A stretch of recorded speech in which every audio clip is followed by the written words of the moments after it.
es un grupo que debería sentirse privilegiado o de sentirse de una forma diferente, ya que es la mezcla de dos razas como tal.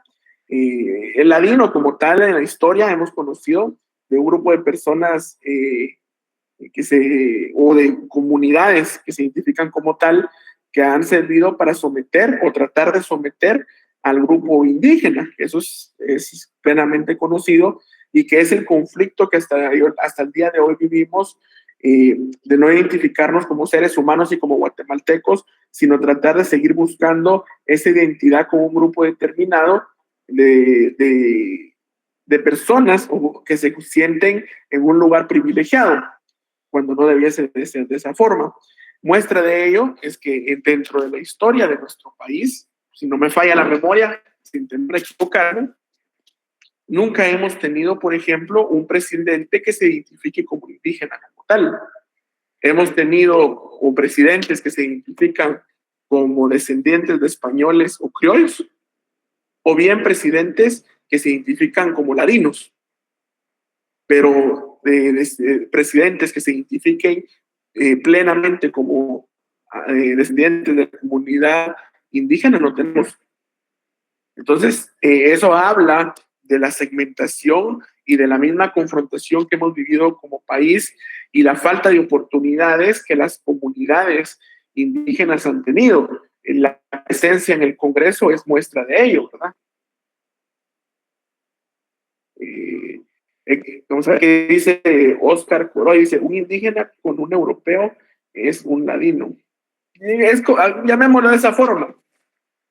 Es una persona que busca adaptar su cultura a una ladinización. ¿Sí, Edwin? Solo para aclarar al compañero, la mezcla entre un indígena y un español es un mestizo. El hijo del mestizo, con cualquiera de las otras razas que hay, venimos a ser los ladinos. O sea, más cruce que otra cosa. Perdón. Es básicamente lo mismo, hablar de un mestizo y un ladino. Antes, originalmente, al mestizo era la mezcla entre un español y un europeo, y allá no podríamos hablar de un indígena con un europeo, porque realmente en Guatemala el porcentaje de población que no tendría un mestizaje, creo que estaríamos hablando de un 1 o 2% de la población. El resto de la población en un momento determinado ha tenido un mestizaje como tal y prefieren identificarse con un grupo explotador como ha sido el grupo ladino, que es el que se cree que tiene mayores derechos por tener una mezcla de sangre no indígena, y que se ha convertido en esa comunidad explotadora hacia la comunidad indígena. Y como les decía, esa es la falta de presencia que hemos tenido en espacios de decisión. Y desafortunadamente, que también es una realidad y que se debe de exponer, que los espacios que han encontrado los que son representantes de los pueblos indígenas dentro de los campos o esos pequeños espacios de toma de decisiones, lo que hacen es ladinizarse y olvidar a aquel grupo al cual pertenecen y por el cual deberían de velar, mejorar sus condiciones y la cantidad de oportunidades. Y si no, nosotros podemos ver en el Congreso que hay muchas personas que incluso se despojan de sus vestimentas tradicionales cuando llegan a ocupar altos puestos de Estado. Cuestión que no debiese de ser así y que debería de sentirse ese sentido de pertenencia para poder de esa manera generar esos espacios de oportunidad.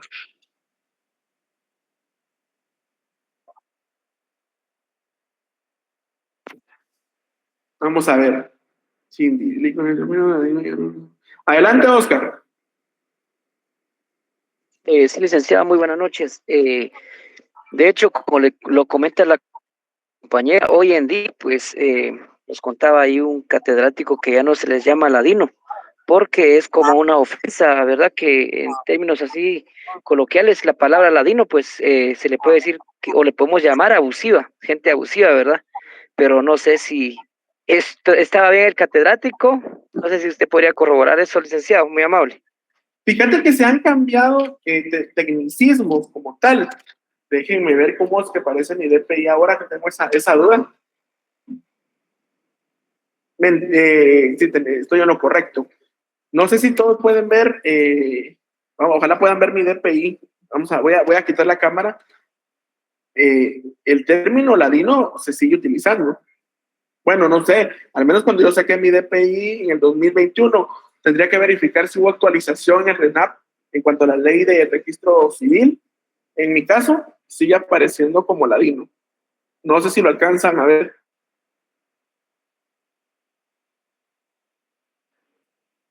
Pero ahí se los mostré.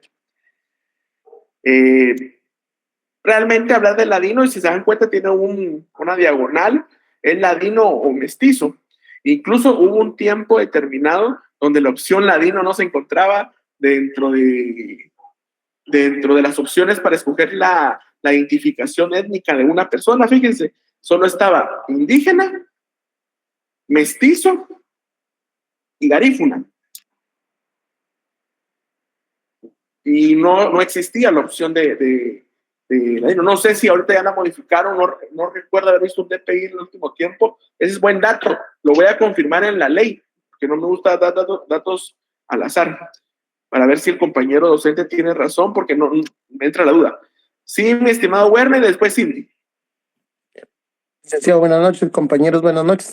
En algunos trámites, yo trabajo para el Ministerio de Educación y en la mayoría de trámites que se realizan, realmente no dice indígena, sino maya. Así lo identifican. No dice como tal la palabra indígena, sino etnia maya, etnia ladina, etnia garífuna y etnia xinca. Esas son las 4, digamos, opciones que uno puede marcar. Gracias. Gracias. Y fíjate que es importante lo que decís. Eso se da porque hay situaciones donde tocar el término. Fíjense que estamos tan mal, le diría yo, como socialmente hablando, que pensamos que el identificarnos con un grupo étnico en concreto hasta se podría hacer una ofensa. Cuando eso no es así, es una riqueza, ¿verdad? Y por eso es que muchas veces, sobre todo en el tema educativo que se trata con niños, y es muy sensible hablar de algunos temas, y Werner no me dejará mentir, que si algún papá se ofende, hasta un problema puede surgir ya en una instancia administrativa educativa. Entonces hay cuestiones muy sensibles que incluso hay que buscarle el término, como por ejemplo, hubo un tiempo que el término incapacitado era cuando una persona tenía una limitación física, se quitó por colocar persona con capacidades especiales. Y así han ido surgiendo términos o quitando términos, esto con la finalidad de no herirse susceptibilidades. Miren, el DPI de Billy del 2018, vamos a ver de cuándo es el mío. Puede ser, mi estimado, porque el mío es más nuevo, fíjate. No, el mío es de 2018 también. Bueno, voy a verificar eso y es un dato interesante para que lo podamos conversar. Continuemos entonces. Interesante ese dato, entonces lo vamos a corroborar porque está bueno adquirirlo para los conocimientos.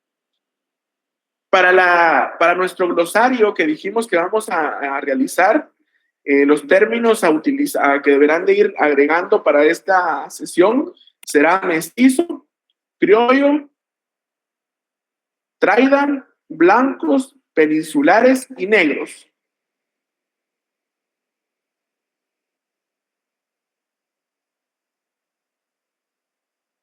Entonces sería mestizos, criollos, traída, blancos, peninsulares y negros. Esos serían los términos que serían a utilizar y pueden tomar un screenshot o si no que mi amigo se lo repita en el chat cuáles son los términos a buscar por si alguien no le da tiempo.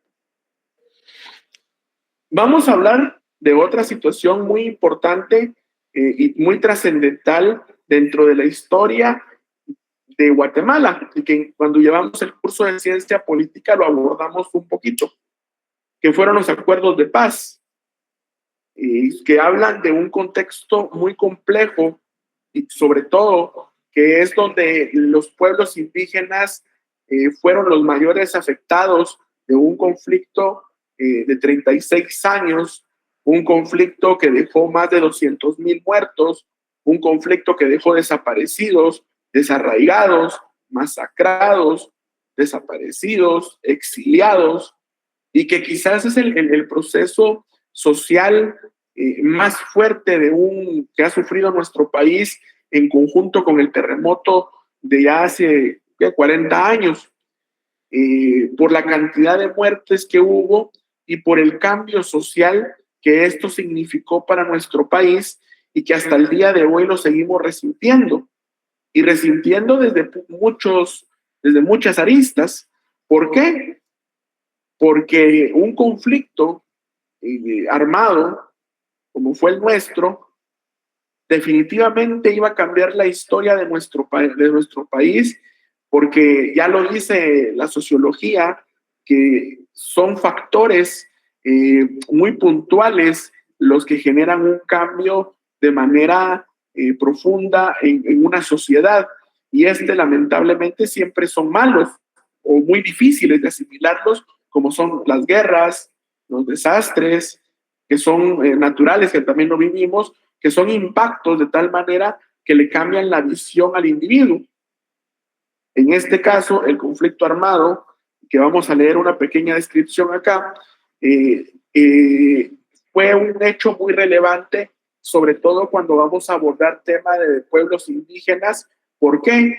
Porque desafortunadamente el 98% de las personas que perdieron la vida durante este conflicto fueron personas de ascendencia indígena o indígenas como tal, que por supuesto eran las personas que más identificadas se sentían con este proceso revolucionario, llamémosle de esa forma, puesto que eran las personas que estructuralmente y socialmente hablando se han encontrado en la parte más baja, explotadas por un grupo ladino mestizo, por un grupo de terratenientes, por un grupo de empresarios o de burgueses que se han encargado de ir distanciando las clases sociales, y donde en Guatemala desafortunadamente el ser indígena es sinónimo de falta de oportunidades, y si se es pobre prácticamente se está dedicado a la miseria y a la falta de oportunidades para salir de ella.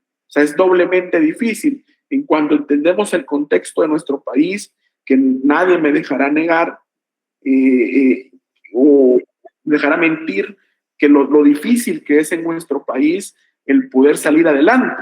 Pero para una persona indígena es aún más complejo, porque es en un contexto de discriminación, de desigualdad, y que todavía se le ponen limitaciones en muchas de las oportunidades por su misma ascendencia o por identificarse con una etnia en determinado que no es precisamente de las privilegiadas. Incluso nosotros podemos ver qué tan arraigado está eso, y se los decía, cuando nosotros miramos a nuestros funcionarios públicos y vemos que siguen siendo o mestizos o personas que no se identifican precisamente con un pueblo maya como tal. Esto nos habla de lo enraizado que está la discriminación y el racismo dentro de nuestro territorio. Para esto vamos a leer lo siguiente. Los acuerdos de paz trazaron metas para el cumplimiento de los derechos y oportunidades que consigna la Declaración Universal de Derechos Humanos, creada el 10 de diciembre de 1948. Los mismos constituyen consensos de carácter nacional avalado por los diferentes sectores representados en la Asamblea de la Sociedad Civil. Su cumplimiento progresivo debe satisfacer las aspiraciones de los guatemaltecos y estar sustentando en el diálogo con el fin de erradicar la violencia.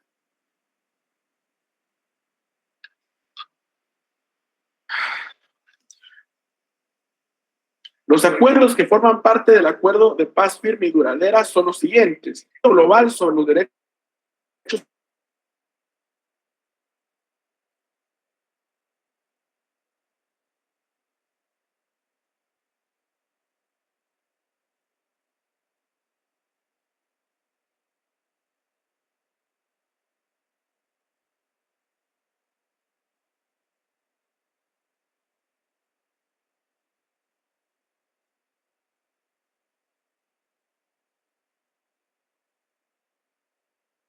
1994.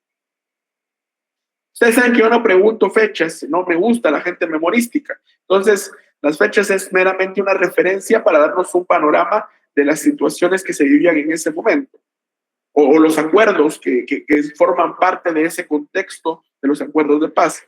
El acuerdo sobre la identidad y derechos de los pueblos indígenas, suscrito en la Ciudad de México el 31 de marzo de 1995. El acuerdo sobre aspectos socioeconómicos y situación agraria, suscrito en la Ciudad de México el 6 de mayo de 1996. El acuerdo sobre fortalecimiento del poder civil y funcionamiento del ejército en una sociedad democrática, suscrito en la Ciudad de México el 19 de septiembre de 1996.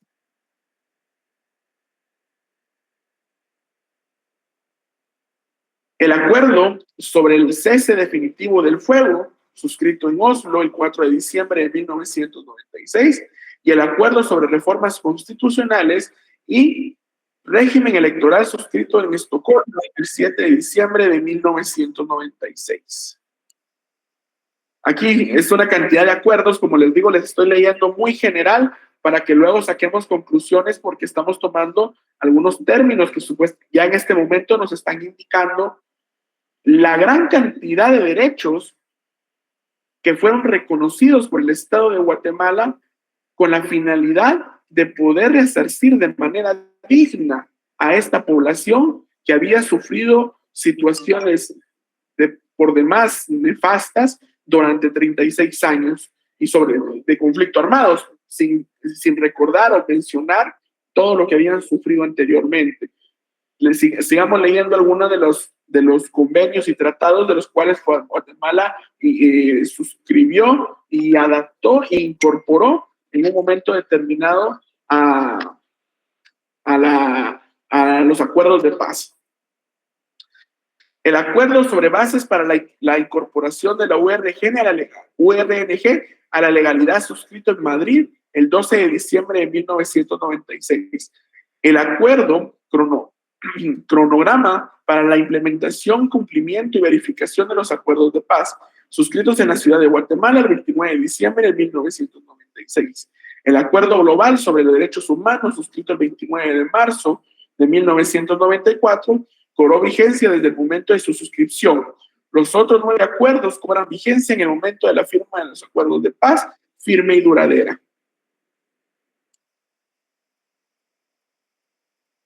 Acá me voy a detener un poco y vamos a platicar, y que creo que aquí nos viene a la mente la gran cantidad de acuerdos sobre los que Guatemala basó la elaboración de esos acuerdos de paz que darían paso a una nueva era en nuestro país, una nueva era democrática basada realmente en una integración y un resarcimiento a una población, un grupo étnico o grupos étnicos que históricamente habían ocupado los lugares menos privilegiados de una estructura social por demás quebrantada y por demás injusta.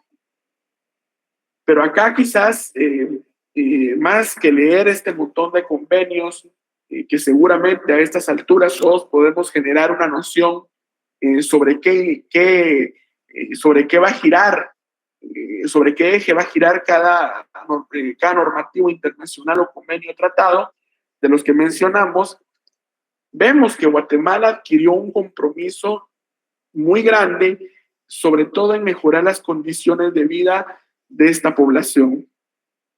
Poco se habla, después de cuántos años, 2006, bueno, casi vamos para 30 años, 28 años de haberse firmado la paz. Tengo aún recuerdos lejanos de ese día, estaba muy pequeño. La gran esperanza que giró alrededor de muchas personas sobre el poder escribir una nueva historia. Porque aquí también viene a surgir un término que ha sido muy discutible en la historia de Guatemala, cuando hablamos que los grandes conocedores de nuestro país dicen que en Guatemala, que son dos Guatemalas, la Guatemala que todos conocemos y la Guatemala profunda. Aquella Guatemala profunda que está compuesta por la gran mayoría de personas de ascendencia indígena o identificados como indígenas como tal, donde se viven las peores condiciones de vida. Han pasado 28 años donde Guatemala reconoció y suscribió de manera formal y pública que iba a resarcir a estas personas. Y no solo a las personas involucradas en el conflicto, sino reescribir una historia para estas poblaciones. Ahora, ¿creen ustedes que realmente se ha reescrito la historia para estas poblaciones o seguimos teniendo esa brecha de desigualdad que por años nos ha marcado? ¿O creen que ustedes que se ha cortado esa brecha? Quisiera escuchar las opiniones.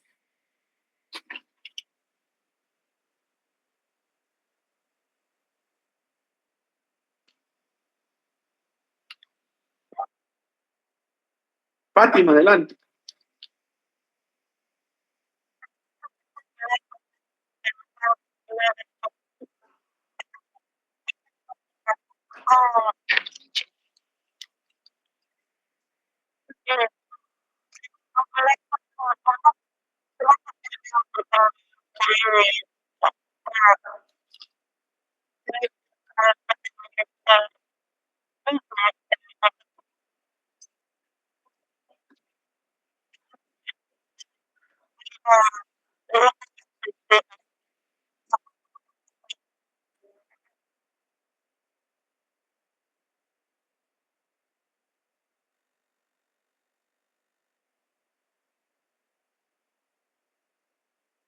Así es, los pueblos mayas principalmente siguen siendo ese grupo vulnerable a pesar de que ha transcurrido el tiempo y que tal vez el porcentaje de participación en espacios de decisión ha aumentado un poco. Desafortunadamente, seguimos teniendo esa brecha de desigualdad, esa brecha de discriminación y donde esa cantidad de derechos que Guatemala reconoció sigue siendo una utopía. Una utopía, ¿por qué?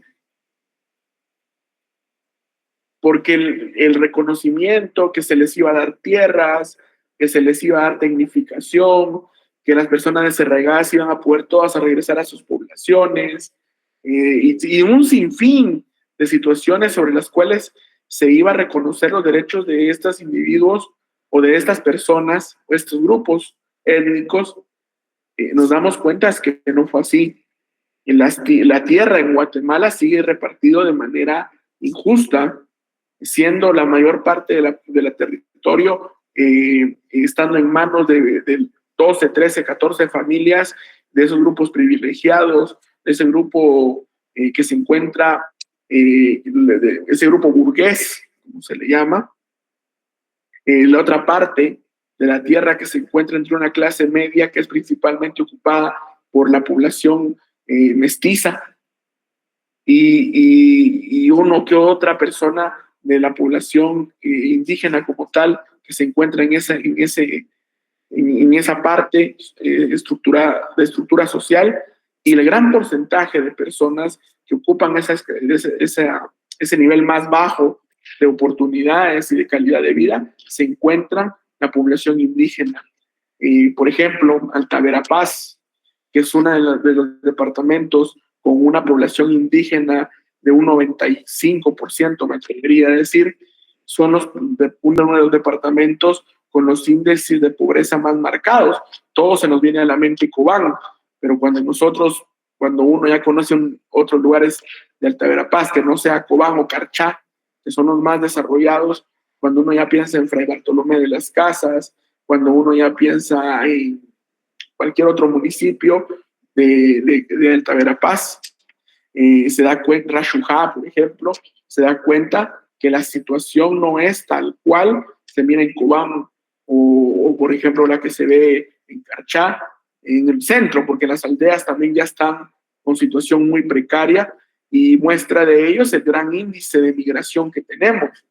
Ya habíamos tenido un alto índice de migración previo durante el conflicto armado por gran cantidad de personas que huían de la situación que se vivía en Guatemala, y hoy muchas personas huyen de la pobreza y de esa desigualdad tan marcada y que nos dejó, y una violencia que hoy vivimos, que desde mi particular punto de vista también es una consecuencia del conflicto armado interno.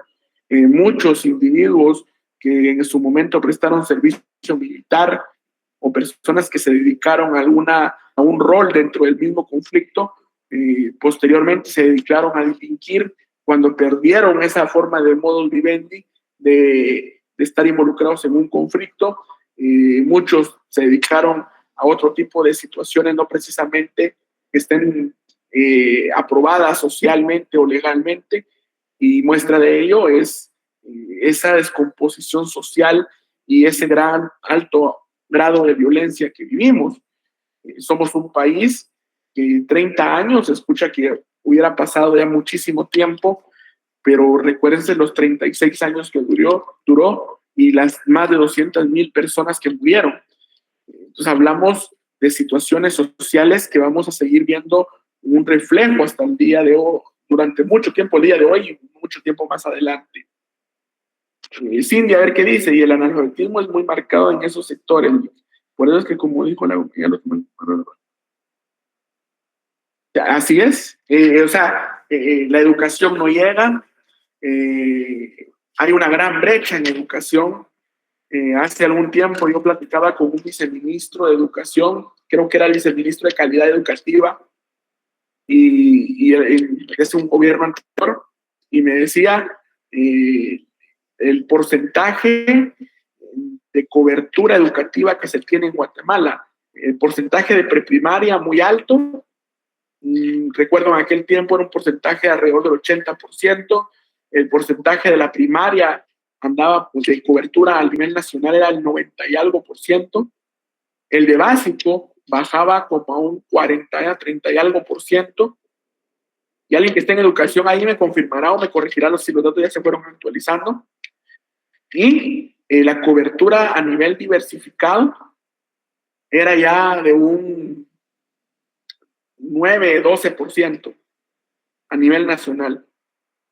Imagínense cuando hablamos de nivel universitario, cuando la universidad solo puede cubrir alrededor del 1.5, 1.4 del total de la población. Y de ese porcentaje, el 3%, 4% serán personas que se identifican dentro de la comunidad indígena. Juan Francisco, adelante. Licenciado, buenas noches, gusto saludarle. Fíjese que... ¿Qué tal, amigo? Qué gusto saludarte. Cortanos. Gracias, igualmente. Fíjese que quería comentarle que en una maestría nosotros hicimos una investigación con relación al índice de educación de Guatemala, y efectivamente los porcentajes que usted está mencionando se asemejan mucho a los porcentajes que se manejaban en ese entonces, cuando todavía faltaban más o menos 8 o 9 años para que se cumplieran los convenios de Guatemala 2020. Sin embargo, algo que alarmó mucho la investigación esta es que esas estadísticas están basadas en un muestreo, y eso desnuda, digamos, un poquito la situación del país, ya que ese 90 y algo que aparece de la primaria no es un indicador que sea realista, sino que es en base a una muestra, y el porcentaje baja como en un 15-18% en la realidad del país. Entonces es preocupante, porque uno de los convenios de Guatemala 2020 eran que la educación fuera lineal, ya no bancaria. Y cuando se refería a la educación lineal, se refería a que tenía que tener acceso hasta el último rincón del país para erradicar el analfabetismo y propiciar condiciones de desarrollo. Pero lamentablemente esto no es para nada cierto, y desnuda, digamos, la realidad de nuestro país en el sentido de la falta de educación. Y lo que usted decía, el dato real, digamos, de una universidad no llega ni siquiera al 1% de la población total en cuanto a los graduados a nivel profesional. Así es, mi amigo. Definitivamente, los porcentajes, como te decía, gracias por tu aporte. No, Guatemala nunca ha cumplido los objetivos, aunque yo estoy en contra de los objetivos de desarrollo sostenible, porque creo que violenta la soberanía de un país y el derecho a la autodeterminación de los pueblos, que para mí es un derecho sagrado que cada pueblo tiene el derecho de vivir como quiere. Definitivamente la educación sí es algo que se debería de velar, porque la educación, bajo la concepción que un país decide darla, se debe de llevar a todas las personas sin discriminación, pero nos damos cuenta que la educación sigue siendo un privilegio más que un derecho. Los convenios internacionales en materia de derechos humanos reconocen la educación como uno de los derechos fundamentales del ser humano, tan importante como la salud, como la vida, como el derecho a un nombre, el derecho al trabajo, tan importante de esa manera es el derecho a la educación. Cuando en Guatemala se ve que la educación sigue siendo un privilegio para aquel que tiene mejores posibilidades de vida, porque nos damos cuenta que entre más precaria es la situación de un lugar, de una comunidad, de un municipio, menos oportunidades educativas hay. Hoy por hoy vemos comunidades donde hay mucha oportunidad, pero nos damos cuenta que es porque la situación económica es mucho mejor, pero donde menos oportunidad hay es donde las poblaciones son eminentemente indígenas y sobre todo predomina la pobreza. Entonces, eso nos habla de esa incapacidad que el Estado ha tenido para poder garantizar uno de los principios básicos de los cuales debería de regir cualquier política pública y cualquier acción de un Estado. Juan Francisco, seguramente dentro de su investigación de maestría, me confirmará si me equivoco en el dato. Yo me recuerdo que Guatemala tan solo invertía un 2%, 1.8% de su Producto Interno Bruto en materia de educación, cuando El Salvador en ese momento que yo vi ese estudio, allá andaba por alrededor del 2.5%, Honduras un poquito arribita de Guatemala, y Costa Rica, que era en la región junto con Nicaragua, si no me falla la memoria, de los que más andaban alrededor del 5% arriba sobre lo que es inversión en educación, y que Guatemala estaba entre los últimos lugares de la región en materia de educación. ¿Me confirmaste el dato? No sé si lo viste dentro de tu trabajo de investigación de maestría. Sí, fíjese, licenciado, que efectivamente, y a pesar de que el presupuesto nacional ordena que como mínimo sea orientado el 5%, solo se invierte esa cantidad que usted dice del 1.4, del 1.8, y aún así el 40% es desviado para otros renglones. Exactamente. Gracias, amigo. Entonces estoy en lo correcto. Eso solo nos habla de por qué tenemos un país bajo las circunstancias que vivimos, porque esa brecha social de discriminación, de desigualdad, solo responde a nuestra poca formación, a nuestra poca instrucción que tenemos sobre entender que la diferencia del ser humano es una riqueza y no es cuestión. Gracias, Juan Francisco, por haberme confirmado esos datos, porque para mí cuando los platiqué, yo me acuerdo el señor viceministro que lo platiqué, que también es colega docente ahora, incluso estudió conmigo las cosas de la vida en primer año de universidad. A mí me parecía escalofriante. ¿Por qué? Porque esos sí son números que nos deberían de generar trascendencia, porque en la historia nos ha dicho que ningún país el cual no educa a su población ha salido adelante. Uno de los grandes ejemplos que yo pongo de transformación social es un país asiático, Corea del Sur. Corea del Sur era un país marcado por la desigualdad social, las divisiones de clases, hasta aproximadamente los años 80 donde llega un gobernante que decide cambiarle el chip a todo el mundo y hacer entender que solo por medio de la educación se iba a lograr sacar adelante a un país que hasta ese momento era de los países que se encontraban con los índices de pobreza más altos de Asia, muy lejos de Japón, de otro país que podamos pensar asiático, y se generó la transformación y se borraron esas barreras ideológicas, esas barreras que simplemente son barreras mentales que provienen de una poca formación. Entonces, es bastante interesante cómo Guatemala, a pesar de reconocer los derechos, ha sido incapaz de poder cumplir alguno de ellos. Guatemala tiene una deuda pendiente con todas esas poblaciones. Hay acuerdos sobre ya no desarraigar a las poblaciones de su territorio. Con las hidroeléctricas sigue pasando. Las poblaciones tienen que abandonar sus tierras por dar paso a una hidroeléctrica. Cuando Guatemala reconoció el derecho que tienen los pueblos a poder ser consultados sobre decisiones que tengan como principal objetivo la utilidad de las tierras que son posesión de ellos o propiedad de ellos. Y es un derecho que no se respeta. Y ahí podemos ver, creo que lo único que se cumplió fue el darle participación a la URNG, que es un grupo de personas, yo no conozco a ninguno de esos diputados que están ahí, pero han demostrado que han sido incapaces de también de generar una propuesta que genere una transformación.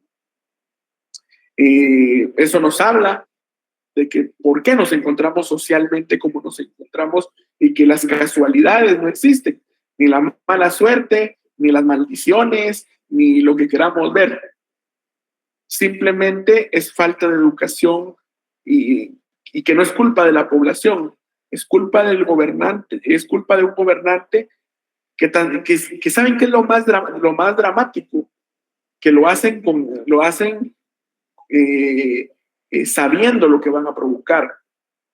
O sea, no es con dolo, no es sin intención que que se realizan este tipo de situaciones, porque ¿quién como gobernante, sabiendo, aquí todos los que estamos acá, si usted hoy fuera nombrado como presidente y realmente quiere transformar el país, creo que coincidiríamos que lo primero que hay que hacer es aumentar el presupuesto para educación, mejorar los procesos y optimizar la calidad educativa. Nadie me podría, creo que, contradecir. Sí, Juan Francisco. Creo que se quedó levantada su mano. Catherine, adelante. Licenciada, y aparte de esto, es indignante cómo el Ministerio de Educación en las becas a los estudiantes que son, por decirlo así, muy inteligentes en el ámbito de diversificado y básico, la cantidad que les dan de una mensualidad de 100 quetzales. Incluso yo tuve la oportunidad de ser becada y yo que iba a hacer con 100 quetzales en el área de diversificado. Y en los proyectos que se realizan en los últimos años, en un día se iban 50 quetzales. O sea, el gobierno no invierte en la educación y para las becas es un procedimiento muy largo porque ponen muchos peros, la verdad. Todo se vuelve burocrático. ¿Saben qué es el problema, patojos? Y creo que después de ustedes haber caminado 3 años en la carrera, hay algunos temas que ya tienen más comprensión que cuando llevamos el curso de ciencia política. Guatemala realmente creo que carece de liderazgos idóneos y comprometidos con una verdadera transformación. Para transformar este país no se quiere ser mago, no se quiere ser Dios, se requiere tener voluntad. Pero la voluntad es algo que ha carecido a través de la historia. ¿Por qué? Porque la política se ha convertido en una forma de negocio para muchas personas. Y que en el inconsciente se nos ha incorporado a los guatemaltecos, ya el dicho que utilizan los mexicanos, ¿verdad ustedes? El que no tranza, no avanza. Y el sistema fue creado y fue adaptado para que funcionara de esa manera. No hemos tenido una autoridad que en verdad quiera poner un verdadero orden.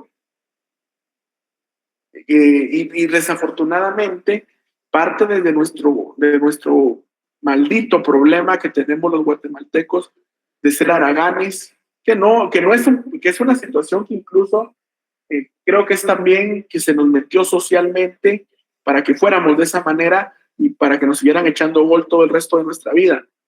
Ni siquiera leemos planes de gobierno, somos malos fiscalizadores y siempre hacemos prevalecer el bien individual sobre el común.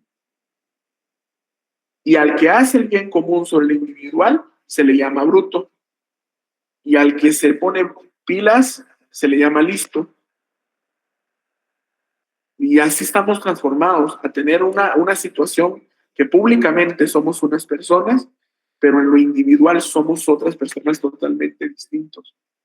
Y que eso simplemente favorece al que tiene el poder y al quien tiene la toma de decisiones.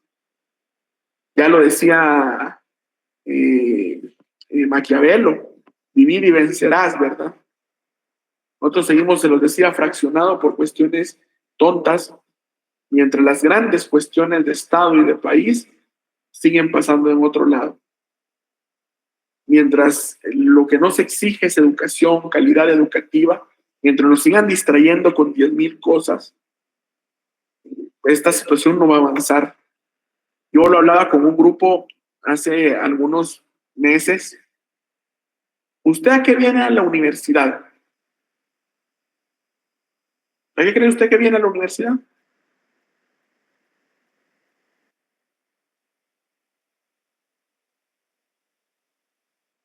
Aprender, no. Ese es el principal fin, aprender. Obtener conocimiento, pero no solo teórico, también conocimiento práctico.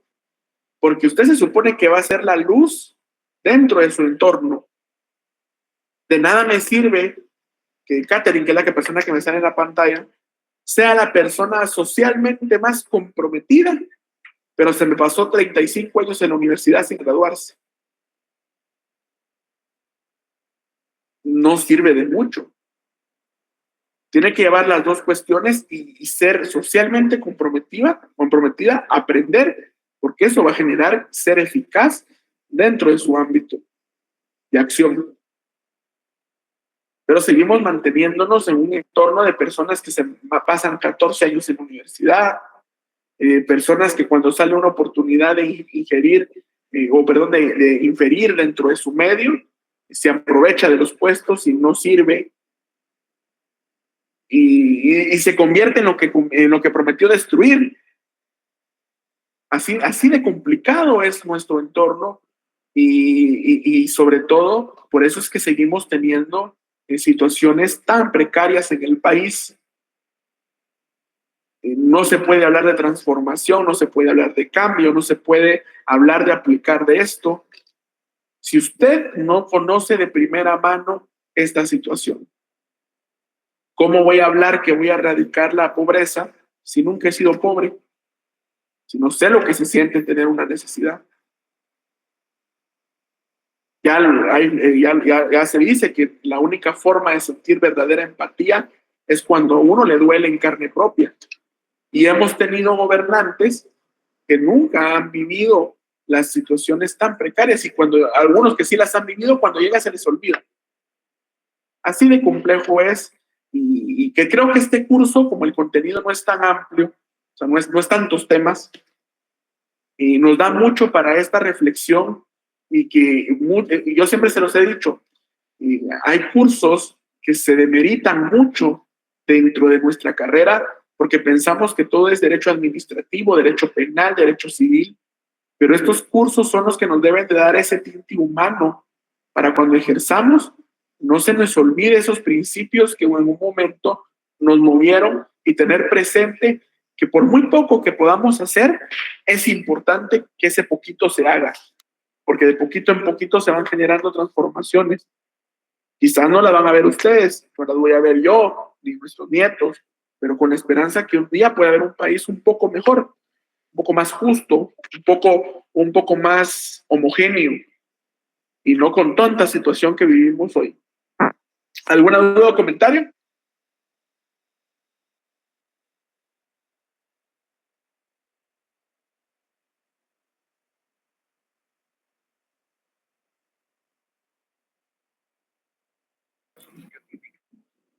Solo entonces. Bueno, es todo por hoy, chicos. Nos miramos en la siguiente clase. Dios mediante, ya son las 40.